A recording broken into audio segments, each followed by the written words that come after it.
Alhamdulillah, kita bersyukur atas nikmat Allah Subhanahu Wa Taala. Pada pagi ini kita dapat sama-sama berkumpul di dalam alam maya, dalam platform yang telah dianjurkan di Gema Nur Iman pada pagi yang mulia ini. InsyaAllah, satu request, saya mohon maaf, sepatutnya yang minggu lepas tu kita sambung mengenai perkara yang disabdakan oleh Rasulullah Sallallahu Alaihi Wasallam, ya. Saya ulangi lagi lah untuk pengetahuan kita, ya. Kerana 2 minggu yang lepas, saya tak teringat apa ke tajuk yang saya bawa 2 minggu yang lepas. Iaitu tajuknya empat permata hati, permata yang ada di dalam diri manusia. Seperti mana sabda Rasulullah Sallallahu Alaihi Wasallam, arba'u jawahir fi jismi bani Adam yunazzulaha arba'atu asya' ammal jawahiru fal aqlu wad din wal haya wal amal salih. Jadi dia kata Rasulullah SAW bersabda, ada 4 permata dalam tubuh manusia yang dapat hilang kerana 4 perkara. Pertama, permata tersebut adalah akal, fal aqlu, ad-din, agama, al haya, sifat malu, dan yang keempat, amal salih, amal yang soleh. 4 iaitu akal, agama, sifat malu, dan amal soleh.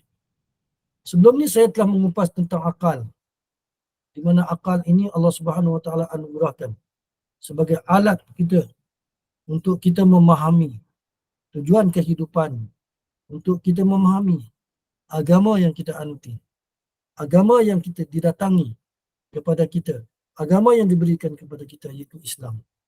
Ya, ini adalah aturan-aturan agama, memberi aturan-aturan kepada kita untuk kita meneruskan kehidupan kita sebagai manusia yang sejati, manusia yang benar-benar berpandukan, berfokuskan kepada pencipta alam ini, iaitu Allah Subhanahu Wa Taala. Itu yang pertama. Yang pertama, Allah Subhanahu Wa Taala kurniakan kepada kita akal. Yang keduanya, yang ini kedua yang belum saya kupaskan, iaitu tentang agama. Kedua, Allah Subhanahu Wa Taala kurniakan kepada manusia adalah agama. Ad-din, agama. Agama adalah aturan yang mengarahkan akal manusia untuk menerima perkara-perkara yang baik. Perkara-perkara yang baik untuk dia menjalani kehidupan di atas muka dunia ini sesuai dengan fitrah dia. Agama adalah juga menjadi pedoman bagaimana manusia menjalani kehidupan ini, mengendalikan segala perkara yang dianugerahkan Allah Subhanahu Wa Taala, terutamanya kepada diri kita, iaitu syahwat dan nafsu kita. Jadi Allah Subhanahu Wa Taala mengatakan tadi, ya, Nabi SAW menyebut tadi tentang akal. Akal yang sihat akan mengarahkan kita untuk menerima agama. Agama apa? Agama yang hanifah, agama yang lurus. Wa ma umiru illa liya'budullaha mukhlisina lahuddin hunafa. Tidak aku perintahkan kepada kamu illa liya'budullah, melainkan kita ini supaya memperhambakan diri kita hanya kepada Allah. Mukhlisina lahuddin, ikhlas dalam menjalankan agama kita ni. Hanifah, iaitu agama yang lurus. Maka pada ketika ini, tuan-tuan, maka pada itu, tuan-tuan, perempuan hadirin yang berkasihan, kita memerlukan kepada agama ini supaya perjalanan kita turuti dengan jalan yang lurus. Jangan ada jalan yang bengkok-bengkok. Allah Subhanahu Wa Taala kurniakan akal yang Rasulullah sebut tadi, akal ini supaya kita dapat mengendalikan perjalanan kita dengan perjalanan agama. Agama, inna dina indallahil Islam.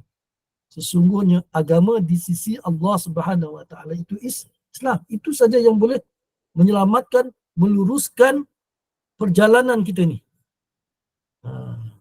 Selain daripada itu, Allah Subhanahu Wa Taala singkir ke tepi. وَمَنْ يَبْتَغِي غَيْرَ الْإِسْلَامِ دِينًا فَلَا يُقْبَلَ مِنْهُ وَهُوَ فِي الْآخِرَةِ مِنَ الْخَاسِرِينَ. Siapa yang mencari selain daripada ad-dinul Islam, وَمَنْ يَبْتَغِي غَيْرَ الْإِسْلَامِ دِينًا, din Islam, فَلَا يُقْبَلَ مِنْهُ, Allah Subhanahu wa taala tidak akan menerima dia. Dan selama-lamanya Allah tak terima kepada orang yang mencari selain daripada dinul Islam, agama Islam. Apa dari akhirat esok dia termasuk orang yang rugi. Wa fil akhirati humul khasirun. Akhirat mereka itu rugi. Itu sebabnya bila dalam perjalanan ini kita gunakan agama ini sebaik mungkin untuk berjalan yang lurus.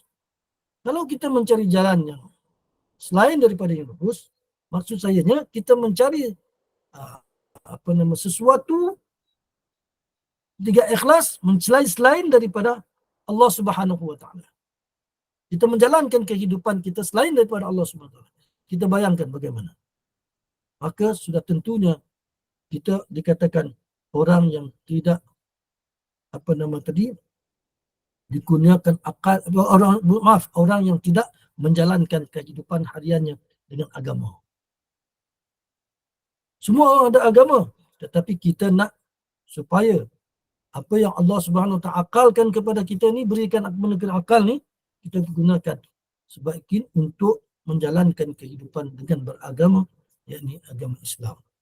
Oleh itu tuan-tuan hadirin yang dirahmati sekalian, benar itulah kedua perkara yang Rasulullah SAW sebut kepada kita, yang saya tuliskan pada pagi ini, iaitu yang pertama tadi akal. Dengan akal kita memilih agama. InsyaAllah akan datang lagi, kalau beri kesempatan, kita akan mengupaskan pula tentang al-haya, erti malu. Apa yang disebut Rasulullah SAW mengenai malu di sini. Dan yang ketiga, yang keempat ialah amal salih. Yang amal salih kita dah tahu dah. Tetapi amal salih yang mana yang dimaksudkan oleh Rasulullah SAW mengenai hadisnya ini. Itu sekadar untuk pagi ini, tuan-tuan hadirin muslimin. Marilah kita jadikanlah jadikanlah kita orang yang sentiasa diberi akal, digunakan oleh Allah Subhanahu wa taala sebaik mungkin untuk menjalankan agama kita setiap hari. Wallahu a'lam bishawab. Aqulu qawli hadha wa astaghfirullah azim. Assalamualaikum warahmatullahi wabarakatuh. Terima kasih kepada Jawatan Kuasa Imanul Iman, dan terima kasih kepada moderator. Saya salam kembali kepadanya. Wallahu a'lam. Assalamualaikum warahmatullahi wabarakatuh. Waalaikumsalam warahmatullahi wabarakatuh. Alhamdulillah. Amin. Allahumma amin. Jazakallah khairan kasiran kepada yang berbahagia Al-Fadil Ustaz Haji Zaidi bin Haji Edward yang telah bersama kita di kuliah subuh pada pagi ini bagi menyempurnakan bacaan surah Al-Kahfi, surah Yasin, doa dan tazkirah. Mudah-mudahan barakah bacaan surah Kahfi dan Yasin tadi, mudah-mudahan yang diuji dengan pelbagai penyakit, Allah mudahkan dan diberikan syifa yang sempurna. Terima kasih juga kepada Al-Fadil Ustaz, walaupun tempoh yang singkat, untuk memberi kita sedikit tazkirah. Mudah-mudahan perkongsian ilmu pada pagi ini di mana Allah beri kita akal dan kita dalam kita untuk jalankan kehidupan yang lurus, iaitu jalan yang diredai oleh Allah, iaitu akal, agama, sifat malu dan amalan yang soleh. Jadi teruskan bersama dengan Al-Fadil Ustaz untuk perkongsian ilmu pada setiap pagi Jumaat yang penuh barakah. Mudah-mudahan perkongsian ilmu tadi memberi manfaat, tambah ilmu pada kita, menyuntik motivasi kita untuk terus menjalani kehidupan dengan mengamalkan segala amalan-amalan yang diredai oleh Allah Subhanahu Wa Taala. Dan pihak Agama Nur Iman ingin mewar-warkan beberapa program yang akan diadakan oleh Agama Nur Iman, terutama sekali pada bulan Ramadan ini, untuk menyambut program Ihya Ramadan tahun ini, di mana kita akan adakan forum ambang Ramadan, munajat sahur setiap malam, satu hari satu juzuk bersama asatizah, tadarus Al-Quran bersama dengan jemaah Agama Nur Iman, khatam Al-Quran dan takbir di ambang Syawal. Dan untuk makluman para jemaah yang ingin menyertai tadarus Al-Quran bersama dengan jemaah Gemenur Iman mulai 1 Ramadan nanti, sila ke grup WhatsApp masing-masing dan klik pada pautan yang kita berikan di situ untuk terus masuk ke grup Gemenur Iman untuk tadarus Al-Quran, dan kita akan mulakan program ini pada 1 Ramadan. Jadi mereka yang berminat, pada jemaah yang berminat, terus klik pada pautan itu, dan insya-Allah pada Isnin ini, pada 26 Isnin depan lah, 26 Februari, pihak admin kita akan bincangkan bagaimana untuk kita bahagi kepada kumpulan-kumpulan, di mana para kumpulan-kumpulan jemaah itu bolehlah dalam kumpulan masing-masing berbincang waktu yang sesuai untuk mereka mengadakan tadarus untuk menghatamkan 30 juzuk Al-Quran. Dan setiap hari kita pada waktu bulan Ramadan itu tadi, kita ada baca 1 hari 1 juzuk. Dan untuk pelaksanaan program-program itu, pihak Gemenur Iman mengalu-alukanlah para jemaah untuk terus menginfak kepada tabung Gemenur Iman bagi kita menjayakan program-program Ihya Ramadan nanti. Jadi mudah-mudahan infak daripada para jemaah yang beriman, kita dapat terus melancarkan program-program yang kita anjurkan, dan mudah-mudahan para jemaah juga mendapat rezeki yang melimpah ruah, dipermudahkan segala urusan insya-Allah. Dan untuk makluman para hadirin sekalian, kuliah kita pada hari ini iaitu kuliah duha kita pukul 10.15 nanti bersama dengan Al-Fadhil Ustaz Muhammad Aizuddin bin Kamarul Zaman, iaitu membincangkan hadis Qudsi.